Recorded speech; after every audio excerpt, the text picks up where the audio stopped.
SSD speeds.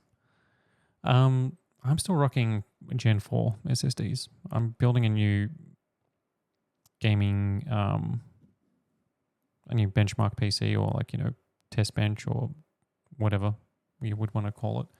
And yeah, I'm still just rocking Gen 4 SSDs. I think I'm still rocking a Gen 4. But like full Gen 4 speed of like 7.5 gigabits per second, which is still incredibly fast. So this is now we're getting into super fast like Gen 5. So PCIe Gen 5, which is the latest generation of SSD, has been around for a while now. Like it's a couple of years, or at least a year or so. And the first Gen 5 drives kind of like pushed 10 gigabits per second. And that was kind of like, like it's about a 30% uplift over the fastest Gen 4 SSDs. And now we're getting to the point where they're basically doubling the speed now. So there's a crucial T705 SSD, and the SSD expert at Tweakdown, Mr. John Coulter, who I've actually gotten information on, advice on like what SSDs to get.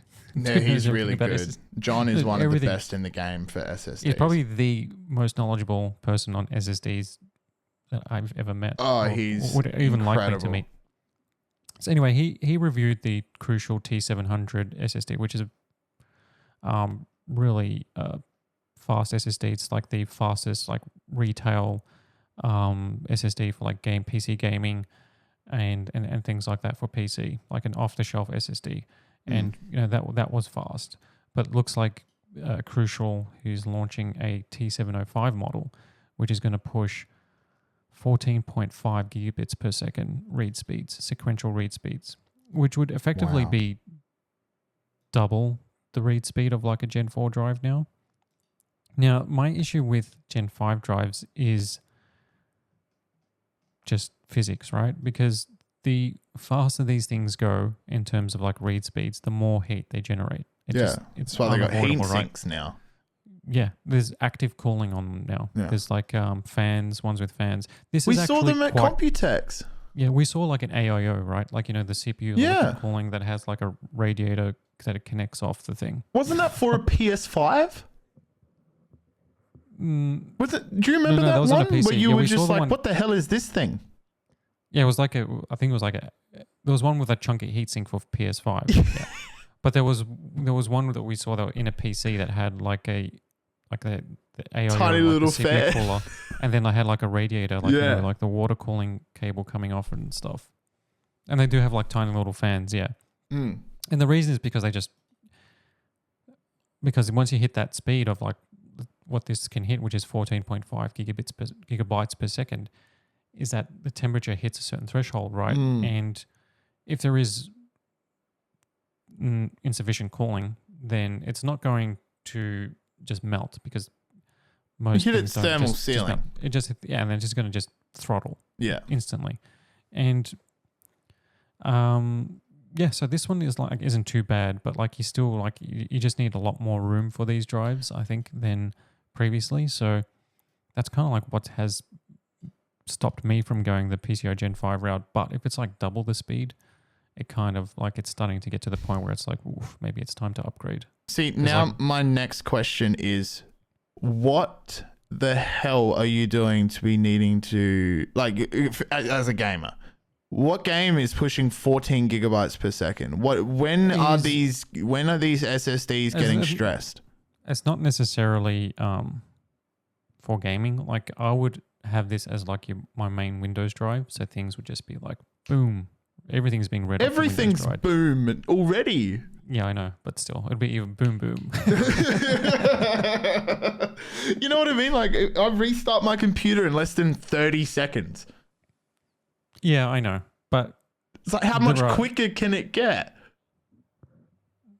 Yeah, I guess when they have like direct storage, but even like direct storage on a Gen 4 drive, like, there's not it was a flop of a game, but like Forspoken was like one of the first direct storage games, and its benchmark measures like loading times, because direct storage is basically what they have on the PS5 and the new Xbox consoles, and it just took a while to come to PC. It's part of DirectX 12, and NVIDIA has RTX IO, which is exactly the same thing. But like, just so games will load super fast, like they do, will make actual use of these of the Gen 4 speeds, so not even Gen 5. Yeah. And like loading the benchmark on a Gen 4 SSD, which not even like a full speed one on my rig, existing one, like loads the benchmark in like 2 seconds or just under 2 seconds.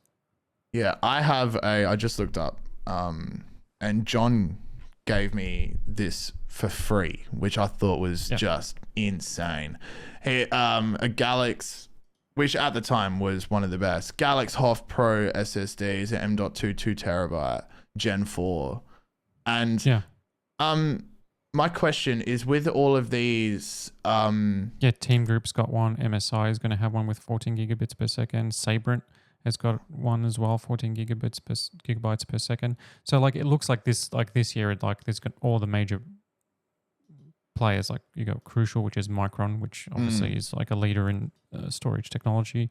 Team Group and T-Force, like they're the ones that we saw with like the AIO coolers at Computex. Yeah. MSI Spatium ones, they've got chunky heat sinks on it.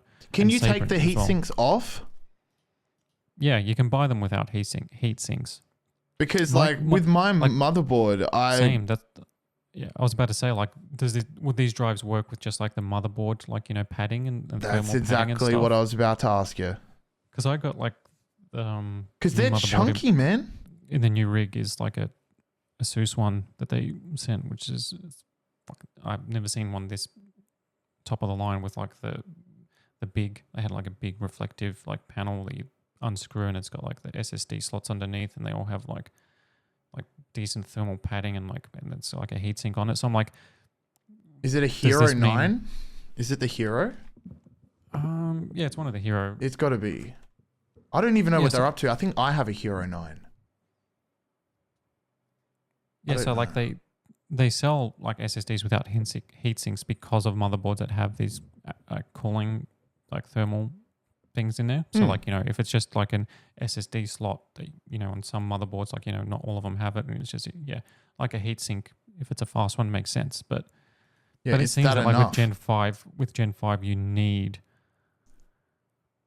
I don't know, like maybe you need like a heat sink and like a thermal pad's just not enough. Like that's what I'm wondering. Yeah, because look how big they are. They're so chunky.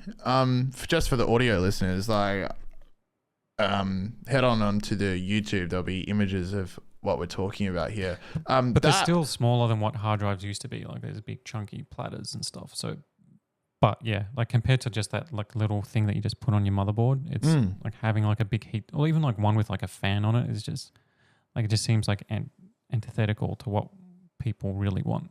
Yeah, because we both love minimal looking stuff. Like the fact that I could put my SSD M.2 almost like it's under the 4090 because that thing has taken up majority of my case. But I just like put it under there, screw it in, and you don't see it. Like, I don't want this massive heat sink sticking out of my board. Yeah. Like, like it's going to get to the point where, like, if it's required for like super fast drives, like they're going to have to like start making these aesthetically pleasing. Like this model here comes in like black and white, which would suit like most builds as like a minimal look. But it's just going to mean that like it's a matter of time before they just start adding RGB to these things. Don't say that. You know what I mean? Constant. Like they're going to have to be that? Like. You trying to make me angry? What are you trying to do? Because everything has to have it, right? Everything you can see that you put on the PC has to have it, right? Just stop. Like memory, like RAM has RGB, right? Because it's like if it sticks out, it's going to have RGB. And what I'm saying is that it's just a matter of time.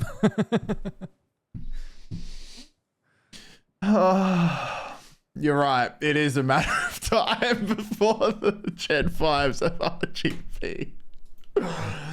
Oh, save me.